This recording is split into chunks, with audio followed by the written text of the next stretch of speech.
তোমাকে না জানিয়ে তোমার এই কালো কুচকুচে চুল আমি সাদা করে দেবো, রুখতে পারবে?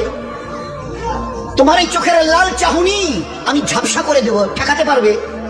তোমার এই লোহার মতো মজবুত দাঁত 32টা 16 একটা একটা করে ট্রান্সফার করিয়ে দেবো, তোমার কাছে কোনো পারমিশন নেব না, ধরে রাখতে পারবে? এইভাবে আস্তিন গোটানো মাসেল ফোলানো ধরে রাখতে পারবে তো? এরকম করবে না তো? এইভাবে এরকম হবে না তো?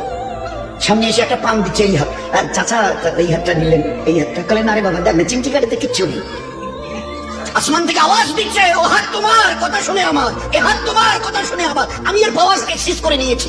এই দুটো পা যদি হনন হনন করে হেঁটে চলো, খালি একটা পায়ের যদি সামান্য একটু প্যারালাইসিস করে দিই না, তো জীবনভর করে হাঁটতে হবে। বেডরুম থেকে নিয়ে বাথরুম একদম লাগালাগি, অ্যাটাচড, আমরা বলি না অ্যাটাচড। তুই বেডরুম থেকে নেমে বাথরুম কত 4-5 হাত, বেডরুমের দেয়াল আর এটাই হচ্ছে বাথরুমের দেয়াল, মাঝখানে একটা দরজা, এখান থেকে উঠে ওই ঘর রুমটা পারবে? আছে বাবা? কিসের দেমাগ তোমার? কিসের এই অহংকার তোমার? শোনোনি কোনোদিন নবীজির কাছ থেকে অহংকার, তাকাব্বুর এটা আমার চাদর, বড়াই এটা আমার চাদর, আল্লাহ বলছেন। আর আমার চাদর ধরে যে টান দেয় তার ঠিকানা কোথায়? আমি বলেন না, সবাই কম বেশি জানে।